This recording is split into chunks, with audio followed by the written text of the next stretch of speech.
Hello guys, welcome to my channel Chanakya coaching centre. मेरा नाम सुजीत कुमार यादव है। आइए क्लास 12th में आपका स्वागत है। ये 6 चैप्टर हम पढ़ेंगे क्लास 12th का।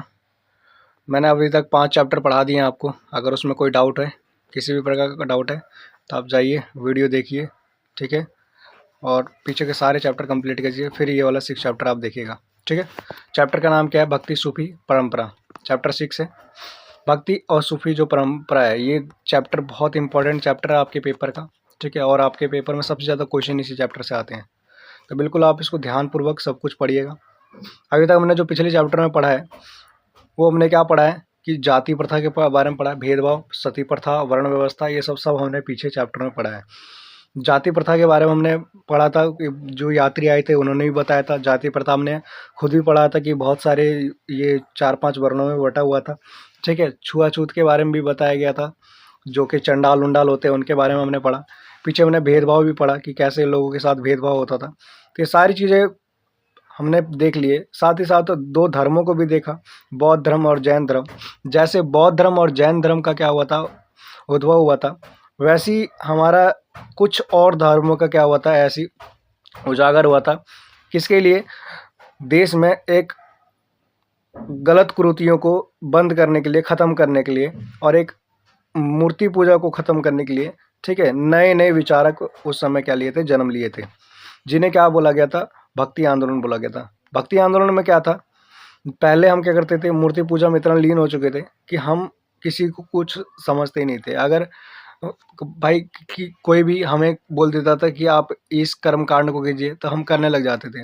वहीं कुछ विचारक जो अभी नए नए आए हैं, ठीक है, उन्होंने क्या किया, इसमें कुछ चेंजिंग किया, बदलाव किया, और उसी बदलाव को आज हम जानेंगे।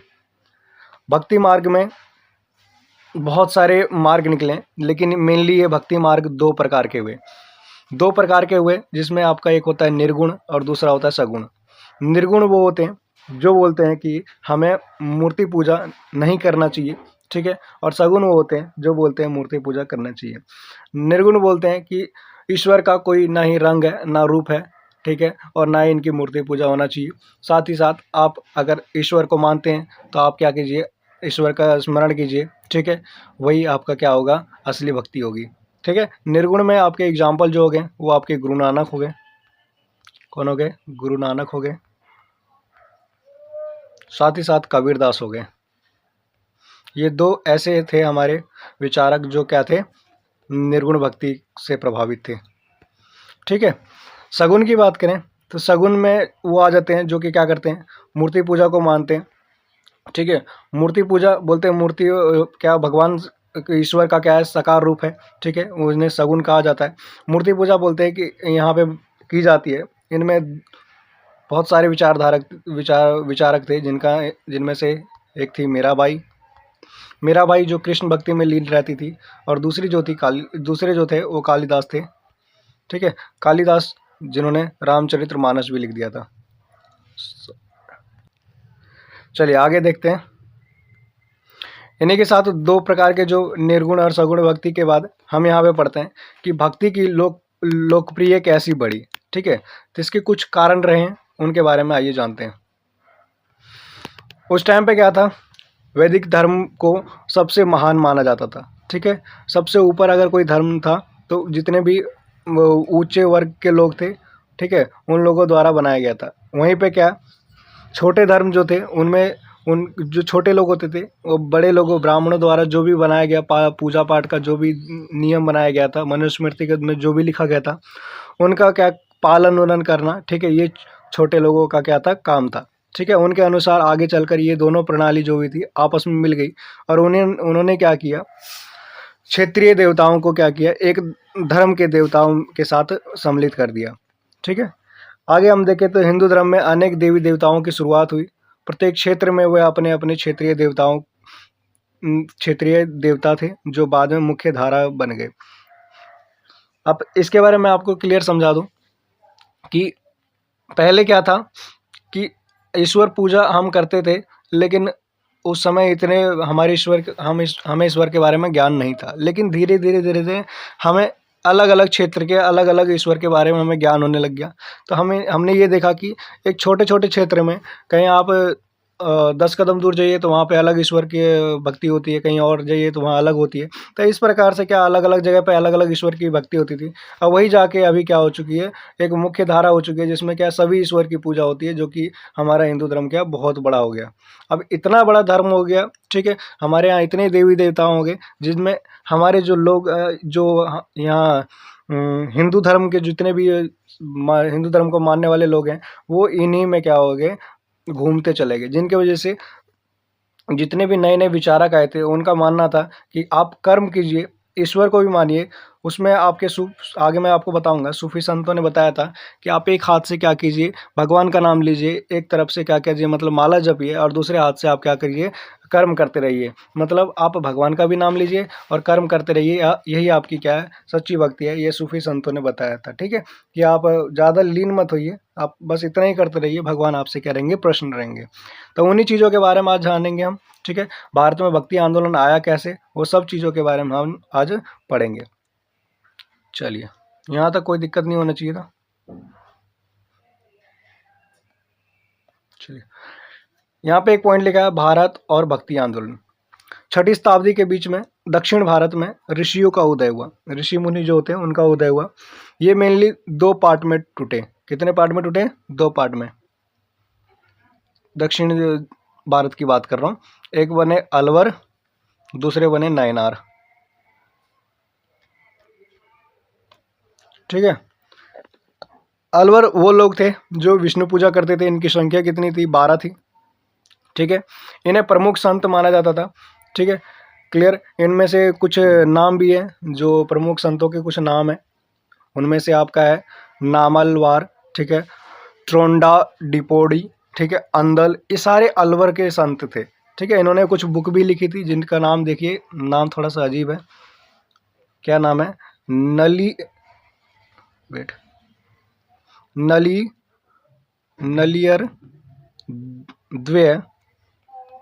द्वे प्रबंधनम,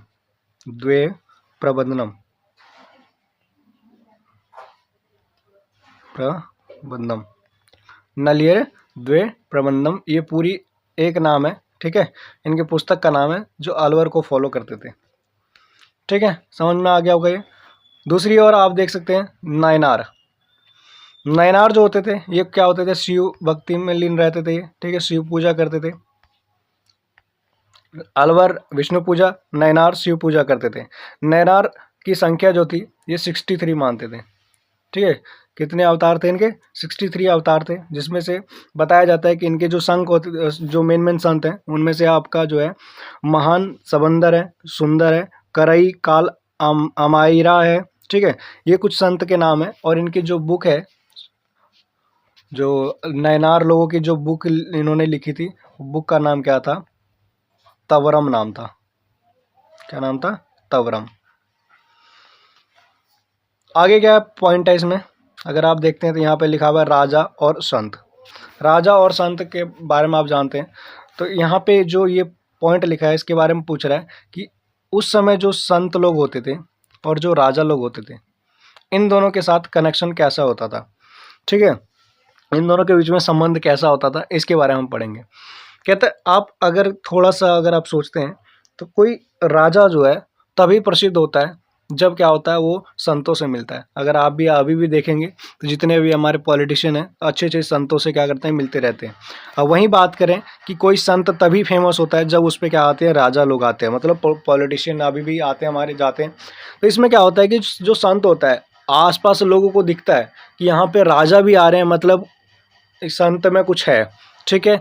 और वहीं उल्टा क्या होता है, अगर राजा वहाँ जा रहा है तो संत में कुछ है, और संत के पास कोई राजा मतलब आ रहा है, ठीक है, संत के पास कोई राजा आ रहा है तो संत में कुछ है, ठीक है। और राजा जा रहा है तो इसका मतलब क्या है, संत से वो अपना संबंध बनाने जा रहा है, ताकि संत जो है वो क्या है, उनको हर जो है परिस्थितियों में साथ देने का काम करेंगे, क्योंकि 2 ही जगहों पे सबसे ज़्यादा भीड़ होती है, या तो संतों के पास, ठीक है, या तो राजाओं के पास, ठीक है, क्लियर। तो ये दोनों आपस में संबंध बनाने काम करते हैं।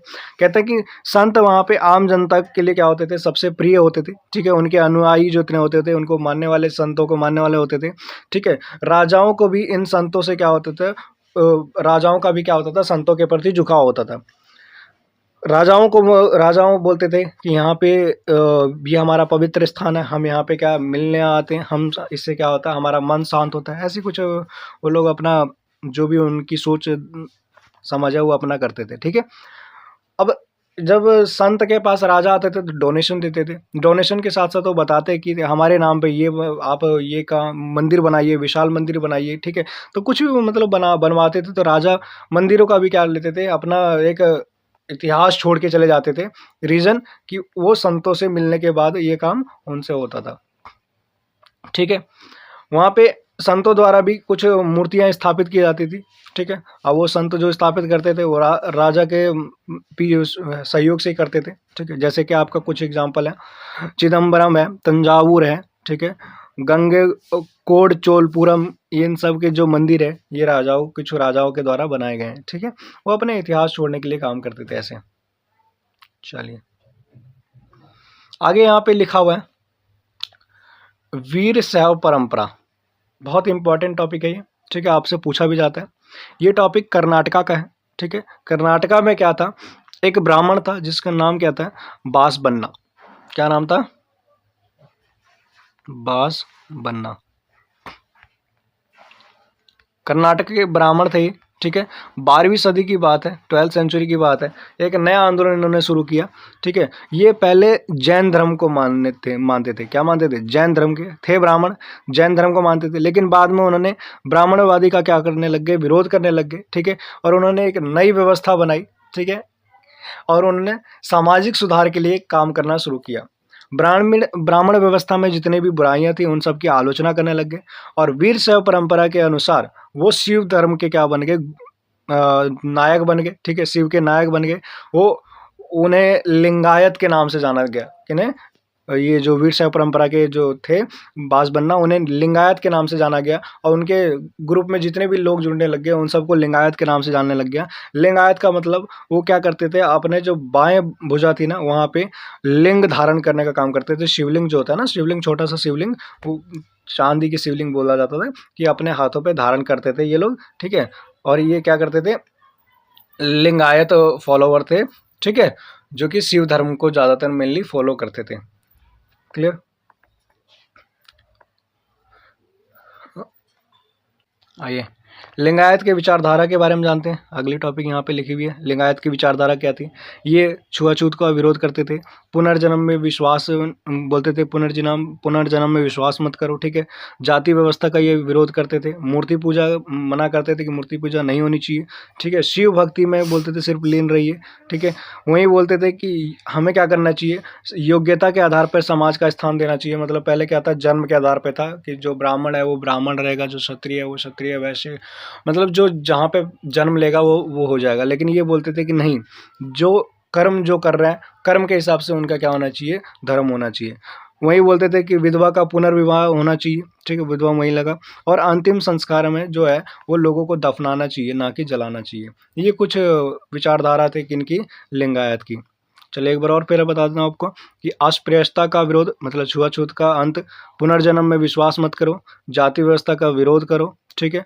मूर्ति पूजा निषेध मानते थे, मूर्ति पूजा मना करते थे, नहीं करनी चाहिए। शिव भक्ति में लीन रहने के लिए कहते थे, योग्यता के आधार पर समाज का स्थान देने के लिए कहते थे, और विधवा महिला को दोबारा विवाह करने के मौके बोलते थे। और अंतिम संस्कार में बोलते थे जलाने की जगह हमें क्या करना चाहिए, दफनाने का काम करना चाहिए। ये कर्नाटक के बास बन्ना थे जो पहले ब्राह्मण थे, बाद में जैन धर्म हुए। उसके बाद में एक नया आंदोलन शुरू किया। उस समय शिव भगवान के ज़्यादा मतलब बहुत बड़े फॉलोवर हो गए थे ये। आगे बात करें तो हमने पढ़ लिया दक्षिण भारत का।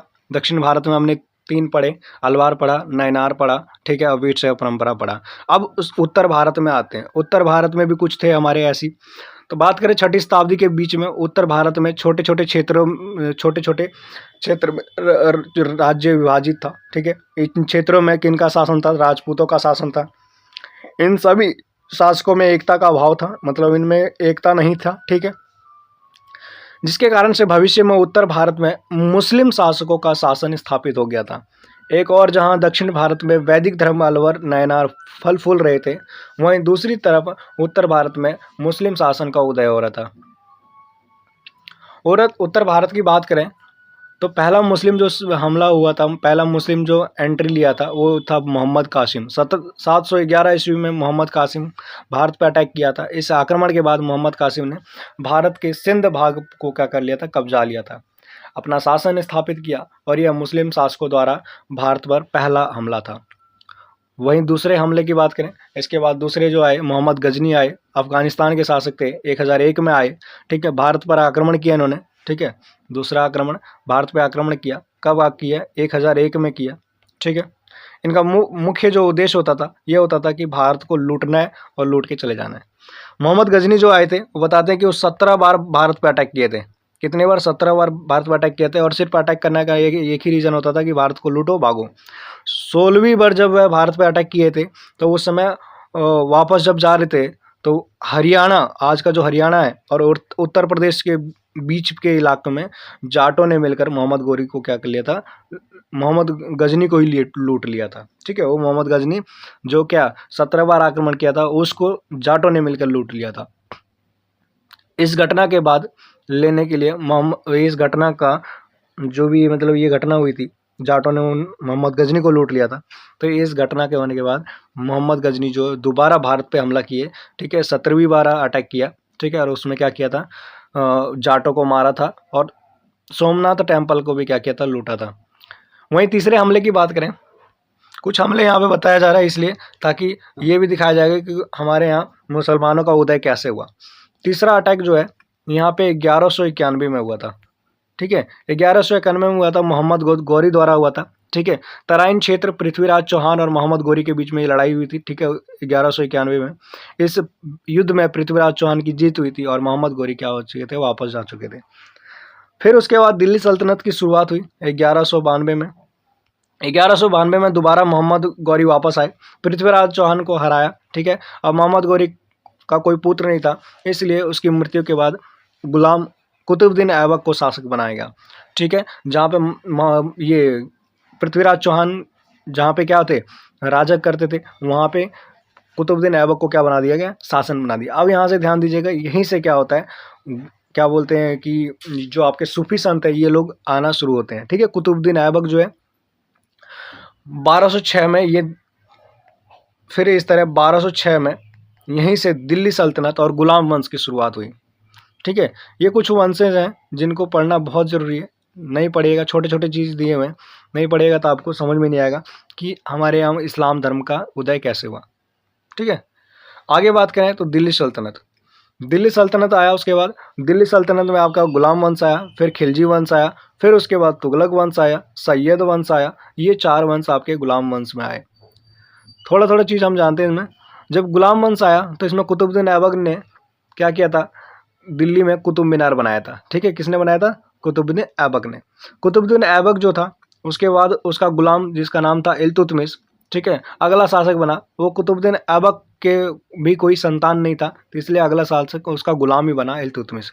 इल्तुतमिश के बाद उसकी बेटी बनी रजिया सुल्तान। ठीक है, रजिया, इल्तुतमिश का एक बेटा भी था, रुकनुद्दीन फिरोज नाम था उसका, वो नहीं बना क्योंकि वो योग्य शासक नहीं था, तो उसकी बेटी बनी थी रजिया सुल्तान। रजिया सुल्तान के बाद गुलाम वंश का क्या हो गया, पतन हो गया, और वहीं दूसरी तरफ खिलजी वंश का क्या हुआ, शासन स्थापित हुआ। खिलजी वंश, खिलजी वंश के बारे में बात करें तो अलाउद्दीन खिलजी, खिलजी वंश के सबसे मेन शासक हुए। खिलजी वंश के पतन के बाद तुगलक वंश की शुरुआत हुई। तुगलक वंश की बात करें तो इस वंश का जो मेन शासक रहा था मोहम्मद बिन तुगलक था। ठीक है, यह वंश का अंतिम शासक नसरुत शाह तुगलक था। ठीक है, इसका अंतिम शासक कौन था, नसरुद्दीन नुसरत शाह तुगलक। ठीक है, और पहला कौन था, मोहम्मद बिन तुगलक। तुगलक वंश के बाद दिल्ली सल्तनत पर सैयद वंश का स्थापना हुआ। सैयद वंश की बात करें तो इसका जो प्रथम शासक था जिसका नाम था खिज्र खां, और अंतिम शासक जो था उसका नाम था आलम शाह। सैयद वंश के पतन के बात करें, दिल्ली सल्तनत में दूसरा जो स्थापना हुई वो कौन से शासन की हुई थी, लोधी वंश। लोधी वंश की स्थापना जो किया बहलोल लोधी ने किया, और इसके अंतिम शासक रहे आपके इब्राहिम लोधी। इब्राहिम लोधी और बाबर, मुगल का स्टार्ट हुआ, अब मुगल की शुरुआत हुई है। इब्राहिम लोधी और बाबर मुगल शासन, इन दोनों के बीच में लड़ाई हुई। ठीक है, जैसे इब्राहिम लोदी और बाबर के बीच में 1526 में पानीपत की लड़ाई हुई। कब हुई? 1526 में पानीपत की लड़ाई हुई। तो यहीं पे आपके इब्राहिम लोदी हार गए। ठीक है, उसके बाद मुगल शासन स्थापित हो गया। मुगल में आपके बाबर, हुमायूं, अकबर, जहांगीर, शाहजहां, औरंगजेब, बहादुर शाह जफर, ये सारे क्या एक के बाद एक राजा आते चले गए। बहादुर शाह जफर के बाद मुगल साम्राज्य का क्या हो गया? पतन हो गया। मुगल साम्राज्य में फिर दोबारा आए। ठीक है, हमने ये सब देख लिया। चलिए आगे हम थोड़ा देखते हैं। इन इतने सारे मुस्लिम लोगों के आने के बाद यहाँ पे मुस्लिम धर्म कैसे फेमस हुआ और यहाँ पे सूफियों लोगों का कैसे उदय हुआ, उसके बारे में थोड़ा जानते हैं। कहते हैं समय के साथ साथ इस्लाम का यहाँ पे क्या होने लग गया? उदय होने लग गया। और इस्लाम का जैसे उदय होने लग गया, सूफियों का भी साथ ही साथ क्या होने लग गया? यहाँ पे उदय होने लग गया। ठीक है, बोलते हैं कि सूफी वे लोग होते थे जो अपना जीवन शरिया के अनुसार चलाते थे। शरिया मतलब जानते होंगे, नहीं जानते तो हम बता देते शरिया क्या होता है। यहाँ पे इसमें पॉइंट्स और नहीं है। ठीक है, शरिया क्या होता है मैं आपको बताता हूँ। ठीक है, शरिया एक इस्लामिक कानून था। ठीक है, उसमें लिखा होता था कि आपको कैसे नियम फॉलो करने हैं, कैसे आपको चलना है, कैसे नहीं चलना है, वो सब पूरे नियम कानून उसमें लिखा जाता था, जिसे शरीयत भी कहते थे। ठीक है, उन्हीं के हिसाब से ये क्या होते थे? सूफी संत चलते थे। ये मतलब शरिया को मानते थे। ठीक है, वे सभी क्या रहते थे? सूफी संत खानका में रहते थे। खानका मतलब इनका आश्रम होता था। खानका क्या होता था? आश्रम होता था। ये आश्रम में रहते थे। ठीक है, आश्रम किस टाइप में होता था कि समझ लीजिए कि स्कूल आपने देखा है तो स्कूल के साइड साइड में क्या होते हैं? कमरे होते हैं, बीच में एकदम ग्राउंड होता था, वैसे इनका आंगन होता था। ये बीच में क्या रहते थे? अपना जो भी संगीत उंगीत, जो भी अपना फल फूल सब्जी उब्जी जो भी काटने काम करते थे, ये नीचे आंगन में करते थे। इसमें अब मैं आपको बता दूं कि वो जो सूफी संत का जो मेन होता था, चिश्ती बोलते थे उन्हें, वो उनका जो उनका घर होता था वो सबसे ऊपर होता था। ठीक है, एक छोटा सा कोठरी होता था, वहीं पे आना जाना होता था लोगों का, वहीं पे मिलते थे। थोड़ा सा खानका के बारे में आपको बताता हूँ। खानका क्या होता था? बताया मैंने अभी, एक आश्रम होता था जिसमें क्या है, शेख जितने भी शिक्षक होते थे, ठीक है, वो लोग रहते थे। और शिक्षक के साथ साथ उनके ये क्या बोलते थे? स्टूडेंट्स भी रहते थे। ठीक है, तो शेख जो शिक्षक होते थे उन्हें शेख कहा जाता था, और जो स्टूडेंट्स होते थे उन्हें मुरीद कहा जाता था। ठीक है, क्या कहा जाता था? मुरीद। शेख और मुरीद लोग अपनी आस्था को व्यक्त करते थे यहाँ पे, अपनी इच्छाओं को पूरी करने के लिए यहाँ आते थे। खानका में पूरे दिन क्या चलता था? लंगर चलता था। ठीक है, ताकि आने वाले को क्या मिलता रहे? भोजन मिलता रहे। और वही नीचे जो मैंने बताया आंगन में ये सब सब्जी उब्जी काटने का, बातचीत का, सब कुछ चलता रहता था। लोग ताबीज़ आदि बनवाने के लिए भी खानका आते थे, और इस खानका में सिलसिला प्रणाली का भी क्या हुआ था? पालन किया जाता था। अगली टॉपिक जो है वो क्या है? श्रृंखला व्यवस्था के ऊपर है। ठीक है, मेनली इसमें बताया गया है कि खानका में जो लोग रहते थे, ठीक है, और सूफी संत जो थे, ये लोग चाहते क्या थे? तो कहते हैं जो खानका में लोग रहते थे, ये लोग चाहते थे क्या? कि हमारा जो धर्म है, हमारा जो ज्ञान है, उसका क्या हो? पीढ़ी दर पीढ़ी क्या हो? इसका विकास होता चला जाए। इन लोग जो मेन गुरु मानते थे वो पैगंबर मोहम्मद को मानते थे। किसको मानते थे? पैगंबर मोहम्मद को मानते। ठीक है, ये याद रहेगा आपको। पैगंबर मोहम्मद को मेन गुरु मानते थे। ठीक है, साथ ही साथ बोलते थे उनके बाद इन जितने भी गुरु रहे, ठीक है, उनकी क्या होते चले गए? एक के बाद एक मृत्यु होते चले गए। वही जो उनके शिष्य हैं वही क्या गुरु बनते चले गए। खानका में जो लोग रहते थे वो शिक्षक के रूप में कहे जाते थे, जिसमें से दो, एक शेख होता था, दूसरा मुरीद होता था। ठीक है, मुरीद, मुर्शिद, पीर भी कह देते थे उन्हें। ठीक है, ये सारी चीज़ें हैं। कहते हैं उनके जितने भी अनुयायी होते थे वो सारे शिक्षा लेते थे, सूफी संतों से लेते थे। समझ में आ गया? मुस्लिम धर्म को स्वीकार करने, दीक्षा लेने, इनके कुछ, और इनके पास क्या थे? कुछ वो बोलते ना, कुछ इनके पास अपनी शिक्षा थी, इनके अपने कुछ बातें थी, 5 बातें थी जो इन लोग करते थे। क्या 5 बातें थी? पहला, अल्लाह को मानना। अल्लाह किसको मानना? पैगंबर मोहम्मद अल्लाह के दूत थे तो वैसे मानना। दूसरा बोलते थे कि दिन में कम से कम 5 बार नमाज़ पढ़ना है। कितनी बार नमाज़ पढ़ना है? 5 बार। फिर वो बोलते दान दक्षिणा जो देते हैं उसे जमात बोलते थे, जमात खैरात देना। सभी मुसलमान को रमज़ान में रोज़ा रखना अनिवार्य होता था। ठीक है, पहला क्या? अल्लाह को मानना। दूसरा 5 बार नमाज़ पढ़ना। तीसरा जमात, दान दक्षिणा करना। चौथा क्या है? सभी मुसलमान को रमज़ान करना, रोज़ा करना। और 5वां क्या है? मक्का हम हर किसी को जाना है। ठीक है, ये कुछ आपकी बातें हैं। और इसमें एक और बताया गया कि अगर मान लो किसी शिक्षक की मृत्यु होगी, जैसे पीर बोला जाता था, अगर मृत्यु होगी तो उनकी दरगाह बनाई जाएगी और दरगाह पर पीर के चाहने वाले उनकी पूजा करेंगे, मतलब उस पीर को जो भी चाहते थे उनकी पूजा करेंगे। ठीक है, ये कुछ बातें थी जो कि आपके खानका और सूफी संतों से रिलेटेड थी। अगर हम बात करें बाशरिया की, तो बाशरिया की बात करें तो इसमें बाशरिया और दूसरा था बेशरिया। बेशरिया दो थे ये, बाशरिया बेशरिया।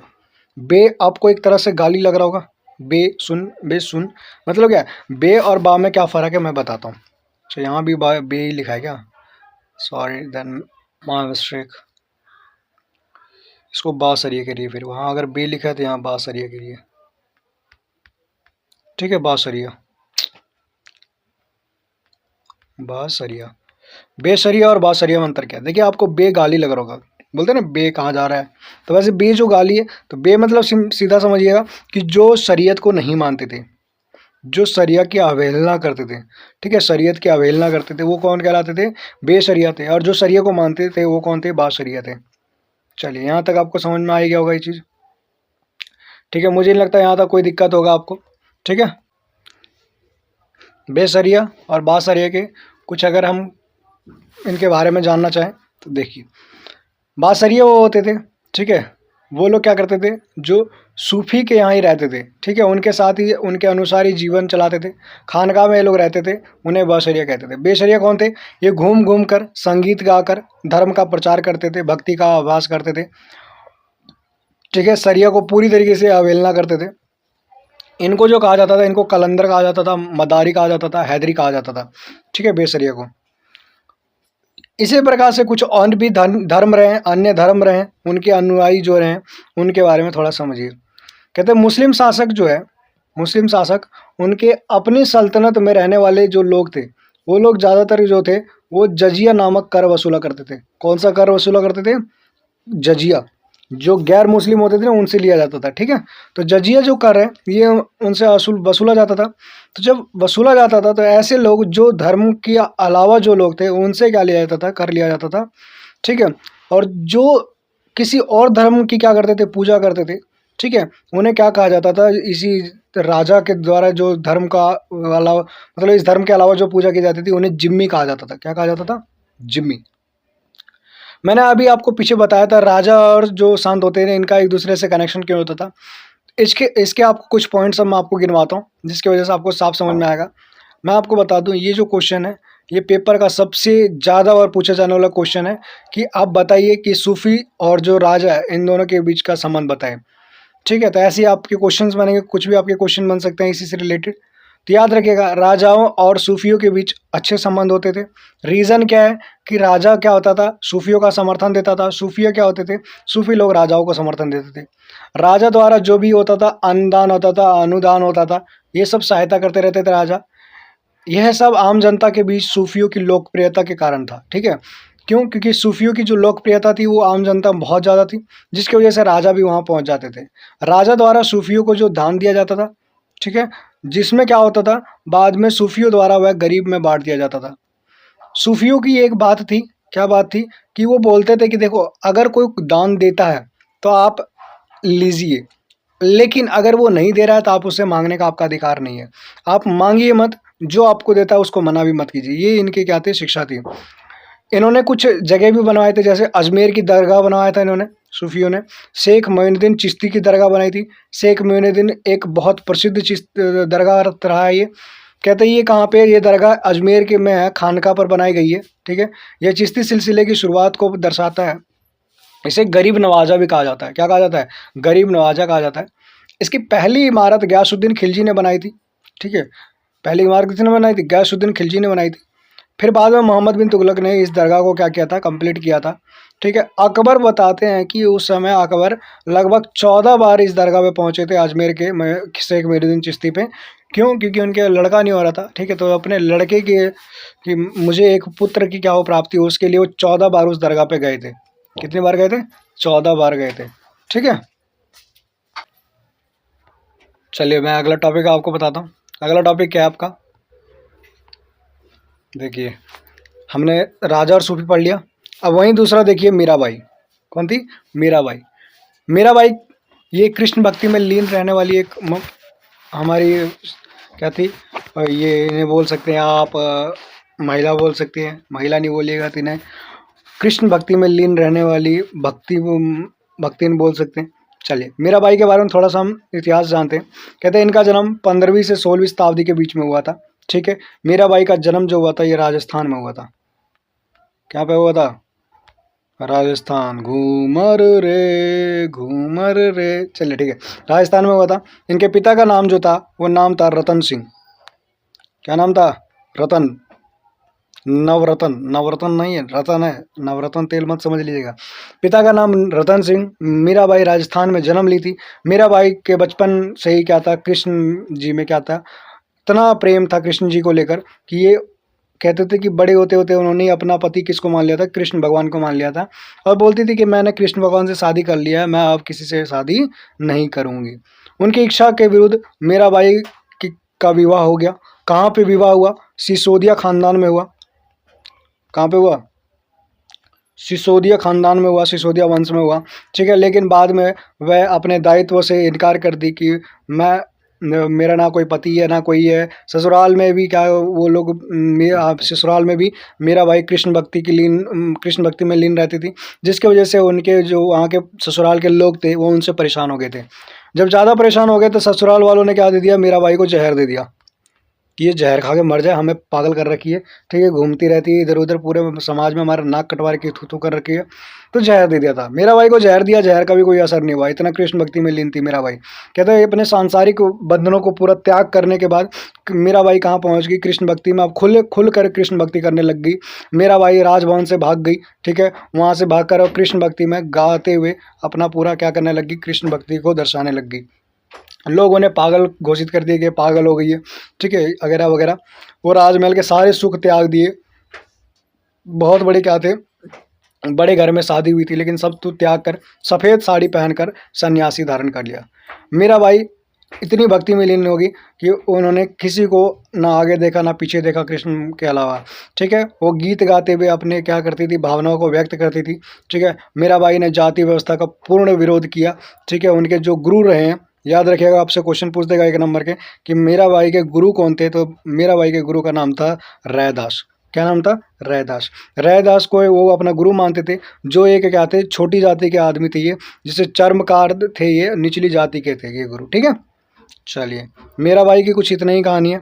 अगला जो टॉपिक आप देख रहे हैं, देखिए मैं आपको बहुत जल्दी पढ़ा रहा हूँ, बहुत स्पीड में काम कराने का काम कर रहा हूँ। अच्छा, एक ना मैंने पीछे अभी शुरू में मैंने कुछ बोला था, तो उसके बारे में थोड़ा ध्यान दीजिएगा, अभी मेरे को याद आया। बहुत इम्पॉर्टेंट टॉपिक है। मैंने वहाँ बता दिया था कि रामचरित्र मानस की जो रचना है वो कालिदास ने किया था। ये कि गलत है? मेरे को वो समय याद नहीं आ रहा था, गलत है। रामचरित्र मानस की जो रचना है वो तुलसीदास ने किया था, और कालिदास ने क्या किया था? इन्होंने क्या बोलते हैं, अभिज्ञान शकुंतलम की रचना की थी। ठीक है, मेघदूत की रचना की थी। तो कालिदास अलग रचना की थी। इन दोनों की छोटी सी मैं आपको स्टोरी बताता हूँ, बहुत बढ़िया स्टोरी है तुलसीदास और कालिदास का। तुलसीदास अपनी पत्नी प्रेम में इतने लीन रहते थे कि उन्हें कुछ नहीं दिखता था। जैसे मीराबाई कृष्ण भक्ति में इतनी लीन रहती थी कि इन्हें कुछ नहीं दिखता था, वैसे सेम तुलसीदास की कहानी थी। कालिदास इतने बड़े मूर्ख थे कि इनसे बड़ा कोई मूर्ख हो नहीं सकता था। ठीक है, अब इन दोनों की छोटी सी कहानी सुनिए।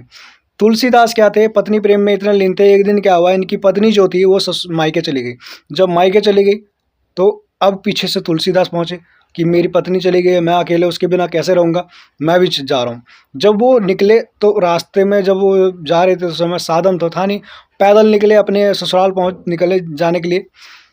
वहीं पे बहुत उस दिन क्या हो रखे, तेज़ आंधी तूफान आ रही थी। ठीक है, लोग क्या हो रखे थे, वो वहाँ पे आंधी तूफान के साथ साथ बाढ़ आ गई थी। बाढ़ आने से आसपास का पूरा इलाका डूब चुका था। ठीक है, तुलसीदास बाढ़ आने की वजह से इलाका भी डूब गया था, और वहाँ का जो आसपास की एक मतलब ससुराल के पास एक नदी था, वो उसकी पानी का स्तर बहुत ऊंचा हो गया था। अब वो पानी का स्तर इतना ऊंचा हो गया था कि अब तुलसीदास को पार करके जाना था उस पार। तो उन्होंने क्या किया, सिर्फ उनको दिख रहा था पत्नी कि मुझे पत्नी के पास जाना है। उन्होंने क्या किया, एक नाव पे बैठे और नाव पे बैठ के सीधा पहुँचे उस पार, और उस पार जाके पत्नी के पास मिलना था तो पत्नी दूसरे फ्लोर पे थी, ठीक है, दूसरे मंजिल पे थी। तो वहाँ पे जाने के लिए उन्होंने क्या किया, रस्सी पकड़ा और रस्सी पकड़ के वो ऊपर चढ़ गए और पत्नी से मिल गए। अच्छा, मैं आपको बता दूं कि वो नाव किस चीज़ की थी। तो नाव जो था, याद रखिएगा, वो एक मुर्दा था, मरा हुआ आदमी था। मरे हुए आदमी पे वो बैठ के उस पार कर गए। और जो आपने रस्सी सुना, वो रस्सी कोई रस्सी नहीं था, आम रस्सी नहीं था, वो एक सांप था, जो सांप लटक रखा था, ठीक है, बंगले पे। उस सांप को पकड़ के वो पहुंच गए ऊपर, ठीक है। मतलब वो इतने लीन थे कि ना उसे मुर्दा दिख रहा था, ना उसे सांप दिख रहा था, उन्हें सिर्फ पत्नी दिख रही थी। जब वो ये चीज़ उसकी पत्नी गौर किया कि ये इतने तूफान, आंधी तूफान में मेरे से मिलने आ गए, ठीक है, ना आव देखा ना ताव देखा, तो वो गुस्सा कर गई। गुस्सा करके कि जितना आप मेरे प्रति प्रेम दिखा रहे हैं, उतना अगर आप थोड़ी सी भी अगर आप भगवान के प्रति प्रेम दिखाते हैं तो आपका जीवन धन्य हो जाएगा, ठीक है। यही बात सुनते हुए, यही बात जैसी कृष्ण हो गए तुलसीदास जी ने सुना, तुलसीदास के दिमाग में आ गया।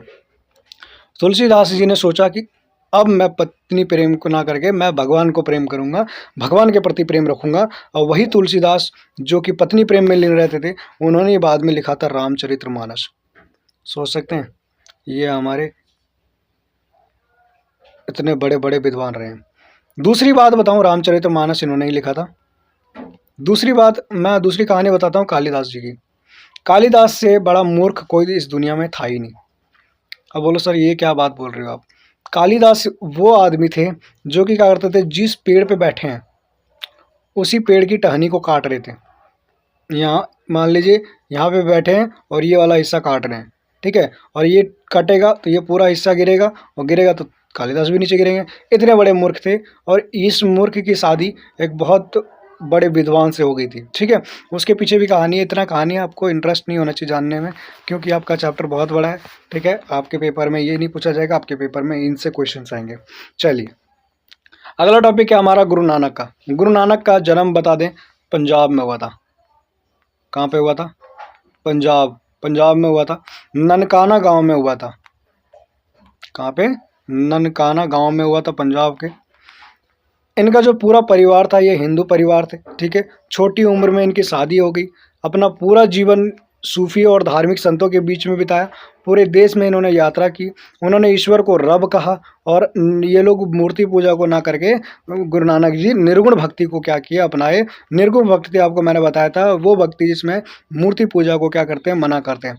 हिंदू मुस्लिम धर्म व उनके रीति रिवाजों को पूर्ण रूप से वो क्या कर दिया, नकार दिए। और भक्ति करने के तरीक़ों का नाम वह बताए कि सिर्फ भगवान को आप स्मरण कीजिए, नाम स्मरण कीजिए, वही आपकी भक्ति है। नानक जी पंजाब भाषा में शब्द के माध्यम से अपने विचार व्यक्त करते थे। किसके माध्यम से? शब्द नहीं, शब्द। आप बोलिएगा सर आपको लिखना नहीं आता, नहीं, शब्द नहीं है, शब्द है, ठीक है। शब्द के द्वारा वो क्या करते थे, अपने विचार प्रस्तुत करते थे। वे इस शब्दों को विभिन्न रोगों में गाते थे, अलग अलग। जब राग रोग बोल दे रहा हूँ मैं, सॉरी, रागों मतलब अलग अलग धुन में गाते थे वो इन शब्द को, ठीक है। उनके सेवक मर्दाना, जिसे मर्दाना बोलते हैं, जो बजाने का होता था, ठीक है, मर्दाना रबाब, उसे बजा कर ये क्या करते थे, उनका साथ देते थे गुरु नानक का। गुरु नानक के कुछ अनुयायी रहे, जिनमें से मेन अनुयायी का नाम था अंगद। क्या नाम था? अंगद ने गुरु का पद स्थापित किया था गुरु नानक के बाद। गुरु नानक में 10 गुरु रहे। पहले आपके गुरु नानक, दूसरे गुरु अंगद, तीसरे गुरु अमरदास, चौथे गुरु रामदास, पांचवें गुरु अर्जुन देव, छठे गुरु हरगोविंद, सातवां गुरु हर राय, आठवां हरकिशन, नौवां आपका गुरु तेग बहादुर, जो आपका जीटीवी नगर आज फेमस है, और 10वां आपका गुरु गोविंद सिंह। गुरु ग्रंथ साहिबा गुरु नानक की एक बुक है, ग्रंथ है, ठीक है। सिखों के 5वें गुरु अर्जुन देव द्वारा गुरु नानक और उनके 4 उत्तराधिकारी बाबा फरीद, रविदास, कबीर जी की वाणी को मिलाकर और एक ग्रंथ की रचना की गई है, जिसे गुरु ग्रंथ साहिब भी कहते हैं, ठीक है। गुरु तेग बहादुर की रचना 17वीं सदी में गुरु गोविंद सिंह द्वारा जो भी रचना की गई थी, उसी में क्या है, शामिल किया गया, उसी में मिलाया गया, जिसे गुरु ग्रंथ साहिब के नाम से ही जाना गया था। अगला टॉपिक जो आपका खालसा पंथ, क्या है? खालसा पंथ। तो खालसा पंथ की स्थापना कैसे हुई उसके बारे में सुनिए। कहते हैं खालसा पंथ एक पवित्र सेना थी। यह सेना औरंगजेब की क्रूर नीतियों के कारण क्या हुई थी, स्थापित हुई थी। गुरु तेग बहादुर द्वारा इस्लाम स्वीकार ना करने के कारण औरंगजेब ने उनका सिर काट दिया था।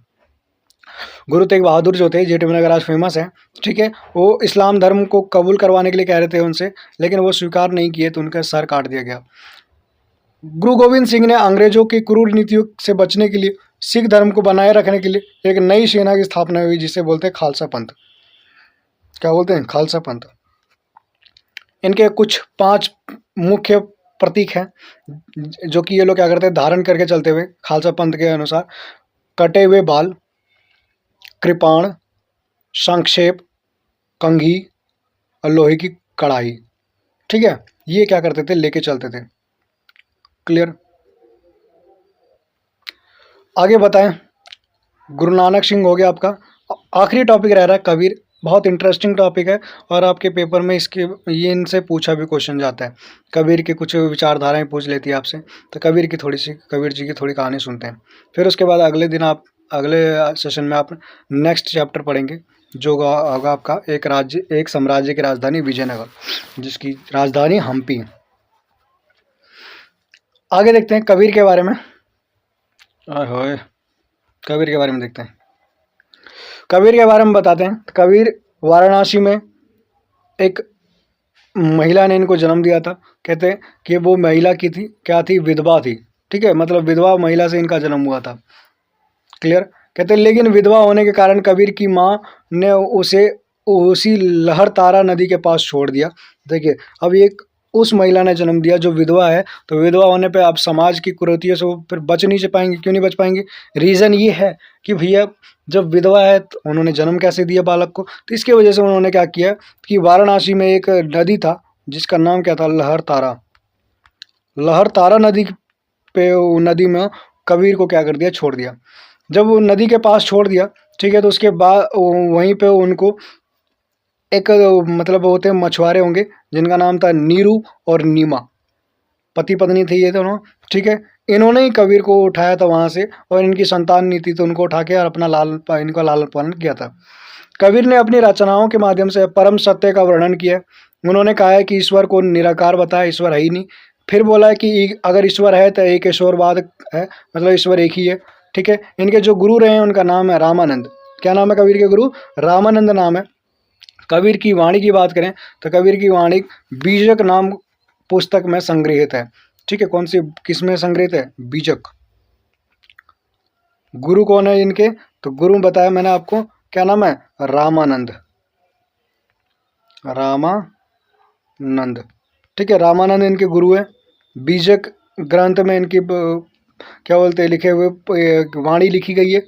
उनके कई पद गुरु ग्रंथ साहिब में भी शामिल है, ठीक है। मैंने बताया था गुरु ग्रंथ साहिब जब लिखा गया था तो उसमें इनके भी कुछ बातें मिलाई गई थी कबीर के, ठीक है। कबीर की वाणी आप आज भी सुनते होंगे, अत्यंत प्रिय होती है, ठीक है। बीजक जो था कबीर पंथियों द्वारा वाराणसी और उत्तर प्रदेश में संरक्षित रखा गया, मतलब आज भी बीजक को सही सलामत रखा गया, ठीक है। चलिए, यहाँ तक हमने पढ़ लिया कबीर जी के बारे में। अच्छा, कबीर जी के बारे में तो कुछ कहानियाँ मैं आपको बताता हूँ इंटरेस्टिंग, फिर उसके बाद चैप्टर को एंड करेंगे। कबीर जी जो थे उनके बारे में सुनिए। बताते कि कबीर जी ना हिंदू को सही मानते थे ना मुसलमान को। क्यों? कबीर जी कहते थे कि भैया कि वो स्त्री जो अपने भाई के साथ पूरे टाइम क्या किया, अपने भाई के साथ पूरा बचपन बिताया और बाद में उसी से क्या कर लिया, विवाह कर लिया। हाँ, तो मैं क्या बता रहा था, मैं थोड़ा चला गया था। मैं बता रहा था कि कबीर जी बताते हैं कि जो मुसलमान में जो बचपन से जिसके साथ वो खेला कूदा है वो उसी के साथ क्या कर लेता है, विवाह कर लेता है बड़ा होके। वहीं दूसरी तरफ जिसे वो अपनी बहन बोलता है बचपन से, जिसके साथ कंचे खेला, वही क्या करता है, विवाह कर लेता है, वही चीज़, ठीक है। दूसरी चीज़ बताते कबीर बताते हैं हिंदुओं के बारे में कि हिंदू तो खूब देवी देवता करते रहते हैं और रात को किसी स्त्री के पैरों के नीचे क्या करते हैं, जाके सो जाते हैं, उनके तलवे चाटते हैं, ठीक है। तो वो दोनों धर्म की क्या करते हैं, बुराई करते हैं। दोनों जब हिंदू की बुराई करते तो मुसलमान समर्थक हो जाते थे, जब मुसलमान की बुराई करते थे तो हिंदू समर्थक हो जाते थे। ऐसा ही कुछ कहानी हुआ। क्या हुआ, जब कबीर जी की मृत्यु हुई ना, तो कबीर जी जब इनको जलाने के लिए ले गए तो मुसलमान कह रहे थे हम इन्हें दफनाएंगे और हिंदू कह रहे थे जलाएंगे। ये विवाद चल ही रहा था। कबीर जी की वो बॉडी पड़ी हुई थी साइड में, ठीक है। तो कबीर जी की बॉडी जब पड़ी हुई थी तो इन्होंने जब वहाँ पे देखने के गए तो वहाँ पे कबीर जी पे ऊपर से फूल चढ़ाया हुआ था और जो उनको चादर ओढ़ा रखा था सिर्फ वही बचा, और कबीर जी क्या हो गए, गायब हो गए। ठीक है, कबीर जी अपने बॉडी उनकी गायब होगी, उनकी सिर्फ वहाँ पे क्या बचा, चादर बची और फूल बची। ठीक है, जिसकी वजह से एक अफवाह भी है कि बोलते हैं कि ये इसीलिए दरगाह में चादरें चढ़ाई जाती है और हिंदू धर्म में फूल चढ़ाए जाते हैं। ठीक है, तो ये अफवाह है, कहाँ तक सच है ये तो मैं भी नहीं बता सकता। चलिए आज की कहानी मैं यहीं पर समाप्त करता हूँ। ये चैप्टर आपका 6 था, ख़त्म हुआ। कल हम पढ़ेंगे चैप्टर 7 और 8 पढ़ेंगे। मैं एक दिन में 2 चैप्टर कंप्लीट करने की कोशिश कर रहा था, बीच में क्या हो गया, कुछ प्रॉब्लम हो गया, जिसकी वजह से कल मैं एक ही वीडियो डाल पाया और आज एक वीडियो डाल रहा हूँ। ठीक है, कल मैं आपको 2 वीडियो डालूंगा आपके लिए, एक आप चैप्टर 7 होगा, दूसरा 8 होगा। 9 तो आपका आ नहीं रहा है, 10 और 11, फिर 11 भी आई थिंक, हाँ 11 आ रहा है, विद्रोह आ रहा है। ठीक है, तो आगे हम देखेंगे। चलिए आज के लिए यहीं पर ख़त्म करते हैं। धन्यवाद, जय हिंद।